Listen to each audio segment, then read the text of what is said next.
তিনটি লক্ষণ দেখলে বুঝবেন স্বামী স্ত্রীর ভিতরে বিচ্ছেদের জাদু করা হয়েছে। বর্তমানে ম্যাক্সিমাম সংসারের ভিতরে দেখা যাচ্ছে স্বামী স্ত্রীর ভিতরে অমিল, সবসময় ঝগড়া লেগেই থাকে, একজন আরেকজনকে কেমন যেন সহ্য হয় না। আপনার সংসারে যদি তিনটি লক্ষণ দেখেন তাহলে মনে করবেন কেউ আপনাকে ব্ল্যাক ম্যাজিক করেছে, জাদুটনা করেছে। বিশেষ করে আমাদের এই সমাজের ভিতরে অনেক শাশুড়ি আছে নিজের ছেলের বউর উপরে ব্ল্যাক ম্যাজিক করে, কুফরি কালাম করে, যাতে করে সে তার থেকে আলাদা হয়ে যায়। অনেক বউ আছে শাশুড়ির উপরে জাদু করে।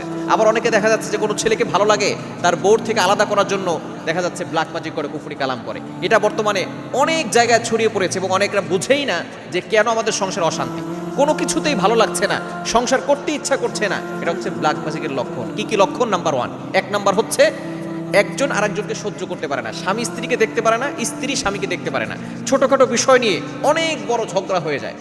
এইরকম লক্ষণ যদি আপনার ভিতরে থাকে মনে করবেন যে কেউ ব্ল্যাক ম্যাজিক করেছে। স্বামী স্ত্রীর ভিতরে একেবারেই মিল হচ্ছে না, একেবারেই মনমালিন্য, সবসময় মতামত দেখা দিচ্ছে, বারবার ঝগড়া হচ্ছে। 1 নাম্বার কারণই হচ্ছে একজন আরেকজনকে সহ্য করতে পারে না। এটা হচ্ছে 1 নাম্বার জাদুটনার লক্ষণ। নাম্বার 2, দ্বিতীয় নাম্বার হচ্ছে সবসময় অসুস্থ থাকে। একবার স্বামী অসুস্থ হয়, একবার স্ত্রী অসুস্থ হয়। অনেক ট্রিটমেন্ট নিয়েছেন, অনেক ধরনের চিকিৎসা ব্যবস্থাপনা আছে, তারপর আপনি কোনো রোগ ধরতে পারছেন না, মনে করবেন যে এই সংসার বিচ্ছেদের কেউ ব্ল্যাক ম্যাজিক করেছে, জাদুটনা করেছে। এবং 3 নাম্বার হচ্ছে সবসময় ঝগড়াঝাটি করার পরে কেমন যেন তালাক দিতে ইচ্ছা করে। স্ত্রী মনে করে যে তার সাথে আমি থাকতে পারবো না, স্বামীও মনে করে তার সাথে আমি থাকতে পারবো না, একবারে ডিভোর্স পর্যন্ত চলে যায়। এরকম সমস্যা যদি আপনার ঘরে হয় অবশ্যই ট্রিটমেন্ট নেবেন, আপনি অবশ্যই রুকিয়া করাবেন। আপনি যদি রুকিয়া না করান তাহলে কিন্তু এটা ভয়ঙ্কর পরিস্থিতির ভিতরে চলে যেতে পারে।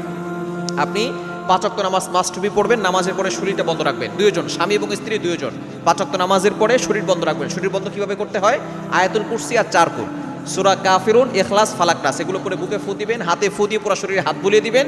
আপনার শরীর বন্ধ থাকবে, ইনশাআল্লাহ দুনিয়ার কোনো শক্তি আপনাদেরকে ক্ষতি করতে পারবে না।